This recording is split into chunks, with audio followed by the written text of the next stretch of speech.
Falar sobre o grupo das plantas, né? Vamos falar, introduzir o assunto da botânica. Vamos começar a entrar no reino dos vegetais. O primeiro grande grupo que realizou fotossíntese no ambiente terrestre. Quando eu digo isso, pessoal, é quando a gente fala bastante na questão evolutiva, né?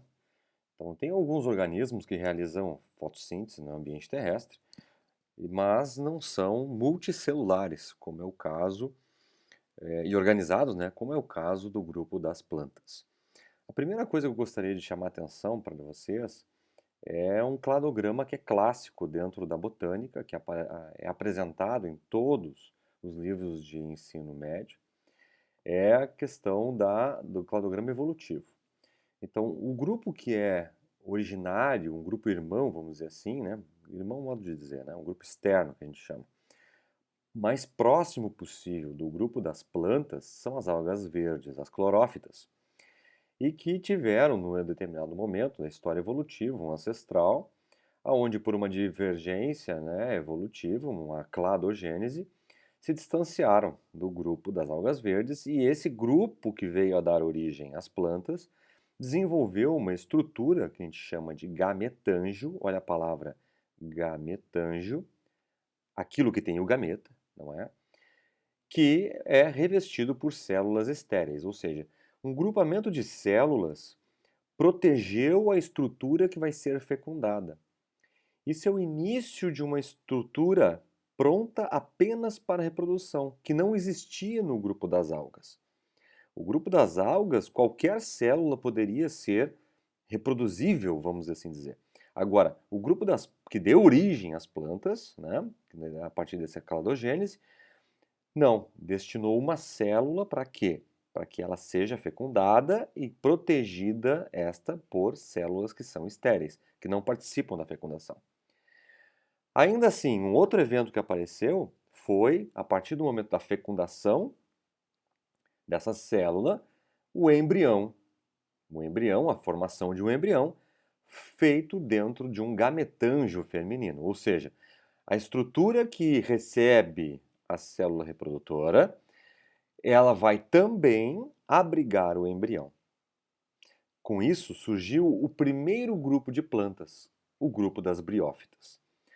Os musgos que tu conheces. Então, os musgos, o grupo que mais se aproxima das algas verdes, eles ainda assim têm um grau de derivação evolutiva maior que o das algas, por desenvolver células capazes de abrigar as células reprodutivas. Tá? Então, o desenvolvimento de um embrião protegido sob uma estrutura feminina, nota que já estou falando aqui em separação sexual entre organismos, né, dimorfismo sexual. Então, a partir deste momento, o grupo das briófitas vai ser o grupo que vai ter a capacidade de desenvolver o embrião. O grupo dos musgos. Logo em seguida, houve uma separação por um evento de cladogênese que veio um novo avanço. Eu quero só te chamar a atenção para o grupo das briófitas, se tu está lembrado, o grupo dos musgos, ele apresenta no máximo 2 centímetros de comprimento. É uma planta muito pequena. Ela é de locais úmidos, de locais onde precisa estar úmido e a presença da água se faz necessária. Se faz necessária porque a organização dessas plantas ela é muito simples. Eles não têm nenhum tipo de condução de seiva que tu aprendeu lá no oitavo, ou sétimo, oitavo ano talvez, lá com os professores do fundamental, falando sobre xilema e floema. Os vasos xilema e floema, que conduzem seiva bruta e elaborada, respectivamente, são os vasos que as briófitas não têm. Isso veio a limitar o tamanho dessas plantas em 2 centímetros no máximo, as maiores. Um grupo seguiu na derivação, separou-se, né, por um evento de cladogênese e desenvolveu os vasos condutores de seiva. Esses vasos condutores de seiva proporcionou um salto evolutivo nessas plantas, nos grupos que vão vir em seguida, em que saíram de um tamanho de 2 centímetros e alcançaram alguns metros, que é o caso das pteridófitas. O grupo das samambaias, avencas, cicas, plantas que têm até mesmo 2, 3 metros no máximo, né? Vamos chamar assim, as maiores, né? 2,5 metros de altura, né? As maiores plantas, as cicas, plantas grandes, né? As pteridófitas, as samambaias gigantes que tem, por exemplo, nas florestas da Mata Atlântica. Esses vasos condutores de seiva, pessoal, tu sabe, tá no ramo central aqui, ó, quer dizer que todo mundo para frente vai receber. As pteridófitas, assim como as briófitas, elas tinham um grau de parentesco que fez com que esses organismos ainda precisassem de uma estrutura para receber a célula reprodutora, né, que é o gametângio feminino, e vai receber a estrutura, a célula masculina, que vai então, né, fecundar e gerar o embrião, mas o transporte de gametas, isso que eu quero deixar bem claro, o transporte de gametas de células de plantas masculinas para plantas femininas ou de estruturas masculinas para estruturas femininas é feito através da água. Então, a água é o veículo para transporte das estruturas que vão fazer fecundação. Ou seja, as células masculinas, tanto em briófitas, musgos, quanto pteridófitas, samambaias, são transportadas pela água. E a partir daí, pessoal, esse transporte feito pela água gera uma dependência. Esses dois grupos de plantas precisam da água para a reprodução. Houve um determinado momento da história evolutiva em que surge a possibilidade da independência, vamos assim dizer, da água. Foi quando as plantas, esse cladograma é muito resumido, né? Quando as plantas que começaram a se estender pelos territórios do planeta, né, começaram a ganhar grande quantidade, grande tamanho, né, devido aos vasos condutores de seiva, e distanciarem-se da água. Muitas vezes, distanciar da água, quando eu digo, pessoal, é longe de rios, por exemplo, né, que eram os grandes abastecedores. Como vai sobreviver um embrião longe da fonte de água? A semente, nutrindo este embrião, veio a fazer com que todos esses organismos que caíssem ao solo, sob forma embrionária, pudessem, através das suas sementes, que é um conjunto embrião-nutriente, pudessem germinar. E distanciando-se da fonte de água, pudessem ocupar novos ambientes. O grupo das gimnospermas, das araucárias, o grupo dos pinos, ocuparam de leste a oeste de continentes. É só tu pensar, por exemplo, no nosso continente aqui, no sul do Brasil. Tu pega a Mata das Araucárias, que é praticamente o estado do Paraná inteiro e todo o norte e centro do estado de Santa Catarina. É tudo, a Mata das Araucárias é um ecossistema super conhecido, quem morou nesses estados sabe o que eu estou dizendo. As araucárias são grupos de gimnosperma. Pega os pinos, por exemplo, grupos que têm sementes, vasos condutores de seiva. E a partir do momento em que eu tenho o afastamento desses organismos da fonte de água, estratégias tiveram que ser mudadas. Estratégias de reprodução. Pensa comigo. Como é que eu, longe da água, vou poder fazer com que a minha célula masculina chegue na célula feminina? Precisa de um outro veículo para isso acontecer. O vento. A dispersão do vento. Formou-se não uma célula simples masculina, tá?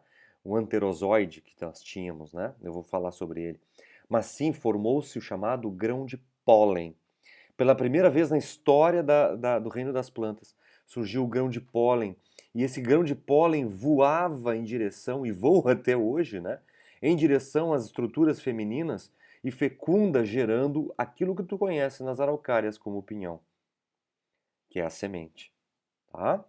A partir daí, pessoal, todo mundo tem semente, inclusive aquelas que vieram a desenvolver estruturas que pudessem atrair os polinizadores. Um grupo que estava crescendo demais em diversidade. Quem é o grupo que mais tem diversidade no planeta hoje? Insetos. O grupo dos polinizadores, na época que surgiram as angiospermas, tinham uma grande vantagem. Desenvolveram ao redor da estrutura reprodutiva, desenvolveram pétalas que tinham cor e os insetos visualizavam à distância, assim como odores e, possivelmente, né, ao longo do tempo, puderam atrair para colocar à disposição o seu grão de pólen para que esse polinizador pudesse visitar outras flores e levar o seu material genético. Mas mais um evento aconteceu. O desenvolvimento do fruto. Na volta da semente que tem o amido, né, que guarda a energia para o embrião germinar, mais a aquisição do fruto. O que é o fruto? É o desenvolvimento de outras estruturas na volta da flor, né, por exemplo, em que vai tornar-se atrativo para os dispersores. Então tu nota que o grupo das angiospermas, as famosas plantas com flores e frutos, desenvolveram estratégias para atrair o polinizador e para atrair o dispersor. Por isso que as angiospermas têm mais de 250 mil espécies hoje. Das plantas é a que mais tem espécies. Alguns termos são alguns termos que aparecem muitas vezes nos textos, no livro, por exemplo, na apostila, nos exercícios. O grupo das gimnospermas e angiospermas são conhecidos por espermatófitas, as plantas que produzem sementes. Tá? Além disso, nós temos o grupo das traqueófitas, aquelas que têm vasos de condução, as plantas vasculares, tráqueos, quer dizer vaso, fitos, planta, plantas que têm vasos de condução. Lembra? Olha aqui, ó, vaso de condução da seiva, pega de pteridófita até angiospermas. Tá? Todas essas plantas, todas elas, são chamadas embriófitas. Todas elas produzem o embrião, seja ele retido dentro de um gametângio feminino, simples como o de uma briófita, que eu vou te mostrar, ou retido este embrião dentro de uma semente envolto por um fruto. Esse é o cladograma mais explicativo, o mais conhecido da botânica, e eu te sugiro, conheça esse cladograma, que é para tu poder entender o que é a botânica. Eu coloquei aqui também, logo em seguida, um quadro comparativo, tá? Que é para tu estudar, para tu ter o nome dessas representantes, por exemplo, aqui é o dos briófitas, pteridófitas, etc. Coloquei aqui, ó, avasculares, tá? Sem vaso de condução, vasculares, nomes que vão aparecer para ti ao longo dos exercícios, dos capítulos, tá? Um dos que eu quero chamar a atenção é o seguinte, pessoal. Existem dois termos que a gente tem que lembrar sempre: gametófito e esporófito. Eu vou falar bastante sobre isso quando vier falar aqui, ó, de alternância de gerações. É uma grande característica que existe nas plantas. A alternância de gerações, também conhecida por metagênese, tá? Bom, o que é alternância de gerações e também, já de quebra, eu vou explicar o que é um gametófito e um esporófito. Para tu ter uma noção, pessoal, aqui é uma tela que eu mostro os 4 principais grupos de plantas com um tracejado. Tá vendo o tracejado aqui? É claro, esses grupos de plantas, eles estão em tamanhos desproporcionais. A fase de gametófito, para tu ter uma noção, olha a palavra gametófito, é a fase haploide da planta. É a fase pela qual a planta se encontra em N, ok? N, haploide. Ou seja, ela possui metade da carga genética. Isso é a fase gametofítica da planta. E existe a fase esporofítica, que é a fase adulta diploide, tá? Eu vou pegar um musgo aqui para te olhar, aqui, ó. totalmente desproporcional com uma samambaia, né? O musgo, o primeiro grupo que apareceu, tá? Então aqui, ó, tu tá vendo que existe aqui a parte de baixo, essa parte aqui, ó, com um N do lado e dois N deste lado. Tá vendo? Toda essa estrutura que tá enxergando aqui comprida, até aqui em cima, até essa dilatação, é 2N. Toda essa estrutura daqui para baixo é N. Então, eu tenho aqui, ó, até aqui em cima, a fase haploide. Eu tenho, então, um gametófito. O gametófito, ele é haploide. Essa fase aqui em cima, ela é esporófito, ela é diploide. Essa fase gametofítica para a briófita é a chamada fase duradoura. Ou seja, a vida inteira da briófita, ela é isso aqui. Ela é haploide.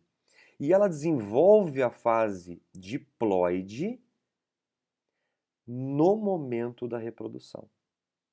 Isso é uma característica praticamente apenas de briófita.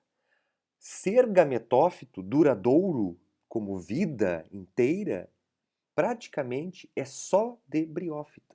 Porque todas as outras plantas encurtaram a sua fase haploide, que é o que essa linha pontilhada está querendo dizer. Está querendo mostrar uma decadência, olha aqui, ó, da parte de baixo, que é gametófito, e a parte de cima, que é esporófito, está mostrando uma queda no tempo enquanto gametófito e um aumento no tempo enquanto esporófito. Então, todo mundo que está aqui em cima da linha pontilhada é esporófito. Todo mundo que está aqui embaixo da linha pontilhada é gametófito, é haploide. Tá certo? Veio comigo até aqui? Beleza? Volta para o musgo. O musgo, ele é haploide na sua maior parte da vida. A vida inteira dele. Ele adulto, ele é haploide. E eu vou te explicar o ciclo de vida dele e tu vai entender melhor depois, tá? Já pega a samambaia. Olha o tempo, a curva aqui, ó, caindo quando se trata de samambaia. A samambaia, ela vive muito mais tempo em fase diploide do que a fase haploide. Isso aqui é uma coisinha do tamanho de uma moeda de 25 centavos, pessoal. Imagina o tamanho de uma samambaia. Tu já viu uma samambaia na tua vida, né? A avó tem em casa isso aqui, né? Então, samambaia é algo grande, tá? Pega uma araucária. Quanto tempo vive uma araucária? Leva mais de 15 anos para poder reproduzir. Tá? Então, para ela chegar nessa fase adulta aqui, ó, ela leva muito tempo. Ela é diploide todo o tempo. E chega um determinado momento em que ela produz o pinhão. Aqui o grão de pólen, aqui a estrutura reprodutiva dela. O que tu come, o pinhão, é a semente com o embrião dentro. E é todo ano que dá isso? Não, é uma época do ano específica. Né? Para nós aqui, a época reprodutiva dela é o inverno. Então nota que essa fase aqui, o gametófito, menor ainda que o tempo da samambaia. E menor ainda vai ser o tempo da angiosperma, a planta com flor e fruto. Ou tem plantas que têm flor o ano inteiro? Não, não é assim. Então, a estrutura do pólen das angiospermas, a estrutura que tem dentro da flor da angiosperma, um tempo curtíssimo. Né? E muitas plantas desenvolvem as suas flores, as estruturas reprodutivas, apenas uma vez na vida. E algumas outras desenvolvem toda a sua vida adulta enquanto esporófito, a fase 2N. Todo mundo aqui em cima é 2N, todo mundo aqui embaixo, haploide. Percebeu essa tela, pessoal? Então, tá bom. Veio comigo até aqui? Vamos lá. Eu vou te mostrar o que é alternância de gerações. A alternância de gerações é quando eu alterno entre uma estrutura multicelular haploide, tá? E ela cresce por mitose. Ela cresce por mitose. Ela forma gametas que não sofrem, de certa forma, né, nenhum tipo de variabilidade genética, porque o gametófito ele é haploide. Então, para formar gameta, eu não tenho como fazer crossing over no algo que já é metade, não é? Então, eu tenho que fazer gametas a partir das células que eu tenho disponíveis. Então, algumas células são diferenciadas para quê? Elas sejam células fecundáveis. E esses gametas, eles fecundando, gerarão, né, gametas macho e fêmea, gerarão um zigoto 2N. Esse zigoto 2N, agora sim, pessoal, esse zigoto 2N, ele tem capacidade e possibilidade de fazer uma mitose, cresce, né, esse esporófito, vai crescer essa estrutura diploide multicelular e, no momento oportuno, fará uma meiose. Fará o quê? Produzirá esporos haploides e que serão com uma variabilidade genética. Esses esporos haploides irão gerar o gametófito e assim sucessivamente. Essa alternância de gerações entre diploides e haploides e vice-versa é o que faz a alternância de geração nas plantas. O que chama atenção isso aqui, pessoal? Chama atenção é o seguinte: quem é a fase duradoura? Eu vou voltar duas telas para aqui, ó. Quem é a fase duradoura nas plantas? As briófitas, olha aqui, ó. A fase haploide é a duradoura. Nas pteridófitas, gimnospermas e angiospermas, a fase duradoura da planta é 2N. Não quer dizer que não exista uma fase haploide, existe, mas ela é de curto tempo, tá certo? Assim como acontece também para as briófitas. Elas têm a maior parte do tempo delas como haploides e um curto tempo como diploide esporófito, tá bem? Eu vou te mostrar o ciclo das briófitas, o ciclo reprodutivo delas, e aí vai ficar mais claro um pouco. Vamos começar a falar sobre briófitas, o capítulo mais, vamos dizer assim, diferentão, vamos dizer assim, do grupo Reino das Plantas, porque talvez sejam alguns vegetais que vocês não prestam muita atenção. Mas a foto, ela é super ilustrativa. Observando ela, tu vais provavelmente te recordar de lugares onde tu passaste para poder observar esse tipo de vegetação, tá? Pedras, locais úmidos, tá? Costas de barrancas, né? Então, o grupo das briófitas, pessoal, uma característica que tu tem que guardar. E aquela ficha de resumos que vocês têm em mãos, ela já pode ser completada, tá? Eu vou disponibilizar também mais material para que vocês possam estudar. Por exemplo, a principal característica do grupo das briófitas é o fato de serem avasculares. Não terem, isso está lá naquele quadro inicial, não terem nenhum tipo de vasocondutor de seiva bruta ou de seiva elaborada, tá? São plantas de pequeno porte devido exatamente a isso. Pessoal, o fato de não terem vascularização não quer dizer que eles não transportam os seus nutrientes. Mas é só para te lembrar uma coisa: os transportes que acontecem nessas plantas, todos eles são feitos da mais barata, da mais antiga forma que se tem conhecimento entre os seres biológicos. Quando tu vai transportar moléculas, como por exemplo o carboidrato, tu vai transportar pela membrana, né? Tu vai transportar carboidrato, lipídio, vai transportar sais, tu vai transportar por difusão, tá? Aquilo que a Jamile ensinou para vocês no ano passado, né? A professora do primeiro ano ensinou para vocês. Mas acontece o seguinte: o fato de serem avasculares condicionou-las a um pequeno porte. O meio aquático ou terrestre úmido é o lugar onde tu vai encontrar elas. E tu vais encontrar que o corpo delas é um talo. O que é um talo para a botânica? Um talo não é um caule, pessoal. Um talo é uma estrutura que as clorófitas tinham, as algas verdes tinham. Não te esqueça que é o parente mais próximo das algas. O talo é simplesmente um sistema de sustentação das pequenas folhinhas desse vegetal. O que é um caule? O caule tem vaso de condução e tecidos diferenciados, tá? Tu vai encontrar caule, pessoal, lá em Pteridófita para frente. Tá? Por quê? Porque tem vaso de condução e tecido diferenciado, tá certo? Aqui é um talo. Alguns tecidos muito simples e organizados, bem simples. Muitos pequenos cloroplastos para ajudar na fotossíntese, a absorção da água é lenta, ou seja, a osmose é lenta, é de célula para célula, tá? Não tem vaso de condução ajudando. E todo o transporte de solutos é feito por difusão.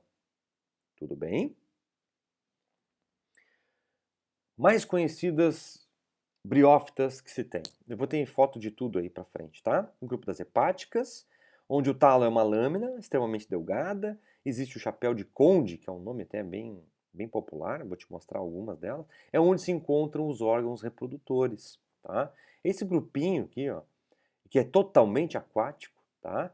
Ele cresce em lagos, é uma forma hidropônica, tá? Do Rhiziocarpus, que é um gênero de hepáticas, que cresce de maneira hidropônica nos lagos, tá? Aqui já é no meio terrestre, meio úmido, tá? É uma hepática úmida. Aonde tem esse chapeuzinho aqui, ó, onde estão os órgãos reprodutores, tá certo? Aqui é o talo, olha aqui, ó. Esse talo aqui, ó, essa aqui que tá enxergando é a estrutura do corpo, é a estrutura haploide dessa planta briófita, tá certo? Outras hepáticas aqui, ó, chapéus masculinos com dimorfismo sexual, olha aqui, ó, o chapéu masculino bem largo, tá? O chapéu feminino bem estreitinho, parece muito um anis, né? Aqueles anis, que é aquela florzinha de anis, né? Bem estreladinho, aqui a parte feminina, com cor diferente, masculina, com uma cor e um formato diferente. Hepáticas são plantas briófitas muito comuns em ambientes úmidos. E o musgo, esse sim é o mais comum, o mais diverso, tá? O talo lembra muito um vegetal, tá? Um vegetal verdadeiro, por não ser rastejante, ele ser ereto, tá? E tem duas gerações adultas que se alternam no ciclo reprodutivo. Uma fase haploide, que eu vou mostrar para ti, que ela é verde todo o tempo, é para onde tu escorrega, para onde tu vê ela. E a fase diploide, que essa daí às vezes tu vai ver, que é a fase 2N, tá bem? Essa fase diploide, ela cresce apoiada, não é na espécie, tá? Ela cresce apoiada na forma haploide, tá? Na forma haploide. E é especificamente na parte feminina. Eu vou te mostrar isso, tá bem? Quer anotar? Dá um pause no vídeo, anota, tá? Mas eu vou te mostrar umas fotos, já já. Olha aí, tá? Esse desenho, gurizada, pega esse desenho e faz esse desenho no teu caderno. É super simples, até eu consigo. Olha aqui, tem uma... Olha os nomes. Rizoide, cauloide, filoide. O sufixo oide, gurizada, quer dizer faz o papel de. Então quer dizer que aqui faz o papel de uma raiz, faz o papel de um caule, faz o papel de uma folha. Por que não é folha, não é caule, não é raiz? Porque não tem tecido de condução, gurizada. Olha quanto eu estou insistindo nisso. Não tem tecido de condução. O fato de não ter tecido de condução limita, tá? O tamanho e limita a funcionalidade. Essa estrutura verde que está enxergando aqui é o gametófito, é a parte haploide, tá? Essa aqui, eu te garanto, é uma planta feminina. Por que eu te digo que é uma planta feminina? Porque ela tem essa estrutura aqui, ó, o esporófito. Essa parte esporófito aqui, ó, que tem aqui composta de uma seta e de uma calíptra ou cápsula, tá? Ela é a estrutura reprodutiva.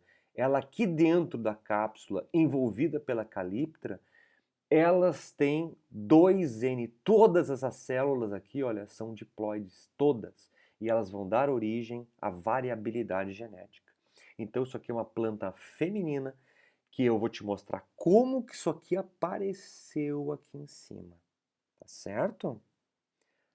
Quer terminar de desenhar? Dá um pause no vídeo, desenha, tá? Coloca as legendinhas todas e vai te ajudar no teu estudo. Eu vou seguindo com o vídeo. Aqui, ó, alguns antóceros, que é um tipo de talo horizontal. Aqui é o vertical, a parte vertical é a parte feminina que cresceu. E os musgos, aqui, ó, que é um parecido já, né, uma forma mais vertical, crescendo aqui, ó, verticalmente. E aqui todas elas são fêmeas, tá? Por quê? Porque eu sei que tem essa estruturazinha aqui em cima, essa calíptra, que é a parte onde houve a fecundação. Eu vou te mostrar isso aqui, ó, tá? Esses gametófitos, tá vendo aqui a parte haploide, os rizoides, ó. E aqui os cauloides, os filoides e os esporófitos, ó, tá? As estruturas diploides, tá bem? Essa geração diploide, pessoal, 2N, ela cresce em cima da feminina, tá? E ela vem de uma fecundação de uma célula masculina, obviamente, com uma célula feminina. Porque tu sabe que a fase duradoura, ela é haploide. A planta macho, a planta fêmea, são haploides. É como se tu fosse um indivíduo. Tu sabes que tu és diploide, né? Tu, Homo sapiens. Tu és diploide. Mas para tu fazer um gameta, tu precisa fazer meiose. Tu aprendeu ano passado. Então, para tu fazer um gameta, tu precisa fazer meiose, tu gera o espermatozoide, ou gera o óvulo, e eles dois se juntam e formam um novo indivíduo 2N. Isso chama-se manutenção da carga genética. Essas plantas precisam fazer a mesma coisa. Só que para isso, eles fazem isso, só que deles é invertido. Eles não são diploides como nós. Essas briófitas, elas são haploides. Só que elas precisam fazer a variabilidade genética. Então, para isso, elas precisam ter gametas que façam a junção 2N e aí façam uma meiose. Tá? Essa estrutura aqui, esporófito, vai ser sustentada pela estrutura da fêmea, que é uma estrutura haploide. Tá certo? Aqui, só para te mostrar, olha para essa foto. É foto, eu acho, não me lembro bem o que isso aqui é uma foto, isso aqui é uma... Eu tirei de um livro, não me lembro de onde, tá? Olha bem, tu olha para a esquerda, tu olha para a direita, tu não vê quem é quem. Mas eu meio que risquei aqui. Acho que era num livro que eu acabei riscando, tá? Olha aqui, ó. Esses aqui são femininos, esses aqui são masculinos, tá? Tem diferença entre um e outro? Eu tô olhando assim, praticamente não tem diferença, né? Mas eles têm sexos separados. Aonde eu percebo que eles têm sexos separados? Normalmente, pessoal, tu vai observar, é claro que tu não vai fazer isso a olho nu, tá? É aqui em cima, ó. Aqui em cima se apresentam as estruturas reprodutivas femininas e aqui em cima as estruturas que vão dar origem às células masculinas. Aqui em cima, bem aqui em cima, tá? E aqui em cima as femininas. O aspecto delas são semelhantes, entretanto, fazem papéis diferentes. Dá uma olhada, tá? Antes de mais nada, eu vou falar um pouquinho da importância ecológica, tá? E aí depois eu finalizo com a reprodução do grupo das briófitas. A importância ecológica é isso que o Enem gosta. O Enem gosta de saber se tu entende qual a importância que os musgos têm para o ecossistema, tá? Então, observando essa foto aqui, pessoal, isso aqui parece até uma imagem de um filme nórdico, né? Game of Thrones, sei lá eu, que, que filme é esse, né? Mas isso aqui tudo, pessoal, a gente chama de turfeiras, tá? Isso aqui é uma foto que eu coloquei no Google mesmo e procurei, né? Isso aqui se não me falha a memória, na Finlândia, um país muito frio. Finlândia ou Dinamarca? Um dos dois, não lembro agora. Um país muito frio, muito úmido, tá? Mas não quer dizer que no Brasil não tenha, e tem muito, tá? Por serem plantas que gostam de umidade, elas vão fazer aquilo que nós chamamos manutenção de uma encosta próxima a rios, tá? Pelo entrelaçamento dos rizóides, aquelas que fazem papel de raízes, elas formam como se fosse um carpete, um tapete, por baixo do solo, tá? Então elas formam uma rede de proteção contra desmoronamentos, tá? Formação das chamadas turfeiras, como eu acabei de mencionar. Essas turfeiras acumulam umidade, retêm água, mantêm o solo saudável para bactérias, por exemplo, e fungos.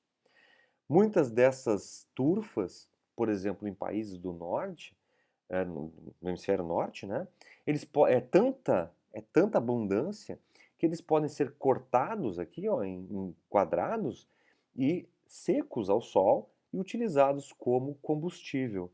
Eles jogam numa lareira e fazem aquecimento da casa, tá? Bom, essa importância ecológica, ela tem que ser conhecida por ti. Mas a importância evolutiva, o Enem também curte.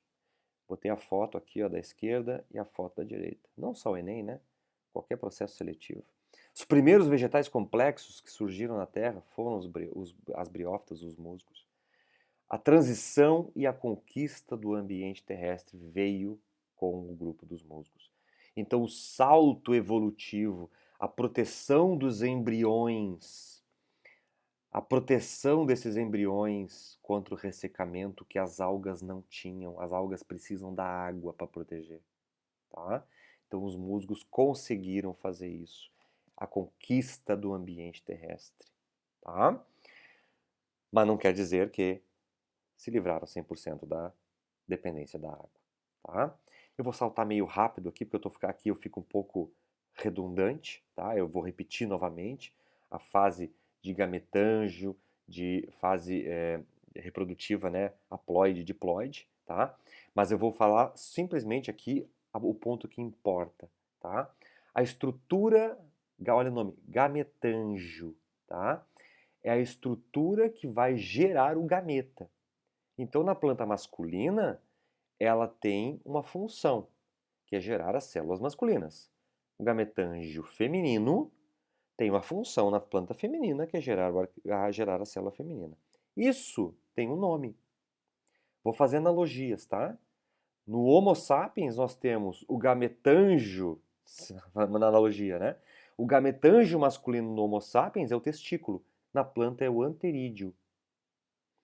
O gametângio feminino na mulher, na Homo sapiens fêmea, é o ovário. Na planta, chama-se arquegônio. O anterídeo masculino, arquegônio, é o feminino. Tá certo? São os produtores das células reprodutoras. Tá certo? Elas vão produzir as células reprodutoras para haver a formação do embrião e variabilidade genética. Isso é a metagênese. Tá certo? Pausa o vídeo. Copia isso. É importante.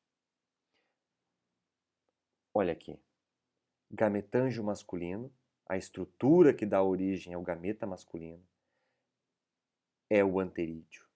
Acabei de te dizer na outra tela. É como se fosse o testículo dos animais. E ele produz os anterozoides. Olha o nome, anterozoide.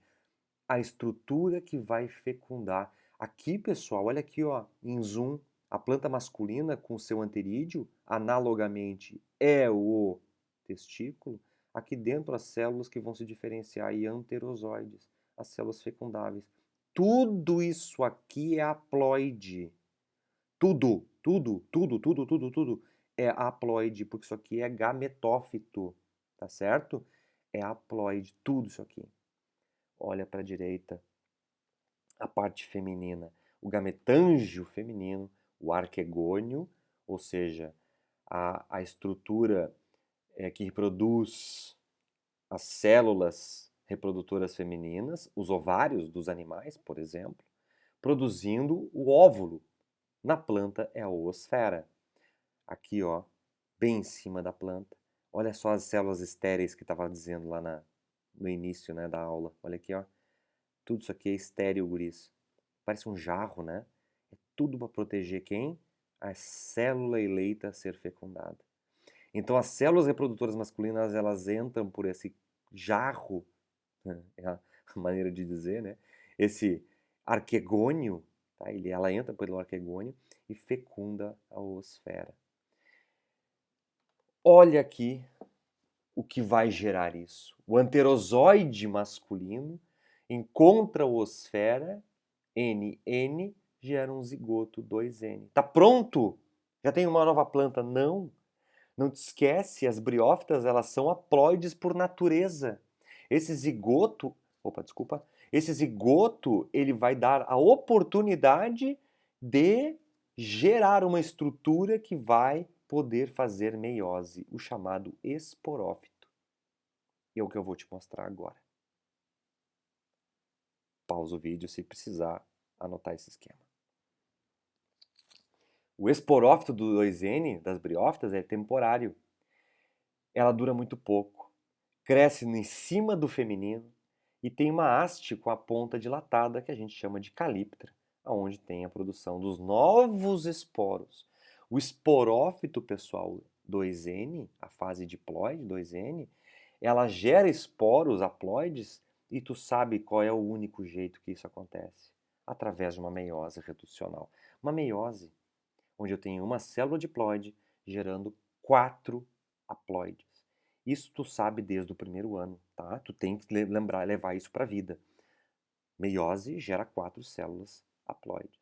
Esses esporos que tu estás enxergando aqui serão os novos musguinhos quando caírem ao solo, tá? Para liberar esses esporos, a calíptra vai secar, vai cair. O tempo seco, com vento, favorece esse tipo de situação. Os esporos vão se dispersar, caem no lugar úmido, germina e gera um novo gametófito, um indivíduo novo, haploide, e vai se iniciar um outro ciclo, tá? Olha o ciclo de vida das briófitas. Começa por essa plantinha, olha aqui, tá? Vamos começar por aqui, pode ser? Uma planta feminina, que já tá, dá para ver até mesmo que ela tem uma haste, né? O nome dessa haste aqui e dessa calíptera juntas, a gente chama de esporófito, tá? Olha aqui, ó, 2N. Então, o gametófito feminino, sustentando o esporófito 2N, e nós temos então a cápsula. Tá lá dentro da cápsula eu tenho células, tá? Lá dentro que vão sofrer meiose. Essa meiose vai formar os esporos que vão ser liberados pela cápsula, que cairão ao solo e germinarão. Esses esporos têm sexos definidos praticamente. Vai ter gametófito feminino, gametófito masculino. Ou seja, a planta vai viver assim um bom tempo da sua vida. Assim, ó, como está enxergando nessas figuras aqui. Ela é haploide, ela é assim, tá? Chega um determinado momento da época do ano, né? Época do ano, já primavera, verão, muita chuva, depende do país, depende do hemisfério, do globo onde nós estamos. Vai acontecer o processo de maturação das estruturas sexuais. Ou seja, ali em cima, olha aqui, ó, o anterídeo, que é o testículo, análogo ao testículo masculino, do Homo sapiens, por exemplo, vai se desenvolver e vai gerar células que são os anterozoides, que com auxílio da água, olha aqui eles vindo aqui embora, ó, água, chuva, tá? Vão migrar para cima da estrutura feminina, o chamado arquegônio. Esse arquegônio que está aqui em cima, ó, da feminina, tá? Ele vai receber a estrutura masculina anterozoide, o gameta, flagelado, olha aqui, ó, para ajudar para nadar, para fecundar este gameta feminino chamado de oosfera. Isso tudo aqui, pessoal, está acontecendo em cima da plantinha feminina. Aqui em cima. Pensa assim, mas nossa, esses gametas estão tão longe, esses gametas masculinos tão longe, como é que consegue, pessoal? Isso aqui é uma demonstração apenas, tá? Para ficar didático, colocar as legendas. Essas plantas estão muito próximas umas às outras, muito próximas. Então, gotinhas de água já são suficientes para que isso aconteça, tá certo? Então, esses anterozoides, as células masculinas, vão fecundar a oosfera, formar o zigoto, e esse zigoto, tá, vai germinar, aqui, ó, gera um embrião, o zigoto cresce, ele é 2N, ele cresce e vai formar quem? A estrutura esporófito. Então, o esporófito ele é resultado da fecundação dos anterozoides da oosfera destes dois gametófitos, pessoal. Então, essa plantinha aqui, olha, ela está sustentando, e é ela aqui, ó, sustenta a estrutura que é aquela que vai dar variabilidade genética e o ciclo fecha. Este ciclo, pessoal, é um ciclo metagênico, é um ciclo de variabilidade genética, aonde acontece meiose no interior da cápsula e a variedade genética só pode acontecer aqui neste momento, tá? Bom, se tem dúvida, volta um pouco o vídeo, assiste de novo a explicação, te familiariza com esses termos anterozoide, arquegônio, de onde vem o anterozoide, né? Vem do anterídeo. De onde vem a osfera? Vem do arquegônio, né? Te familiariza com esses termos através principalmente das tuas fichas de estudos. Elas vão te ajudar muito na fixação desse conteúdo, tá certo? Espero ter ajudado e até a próxima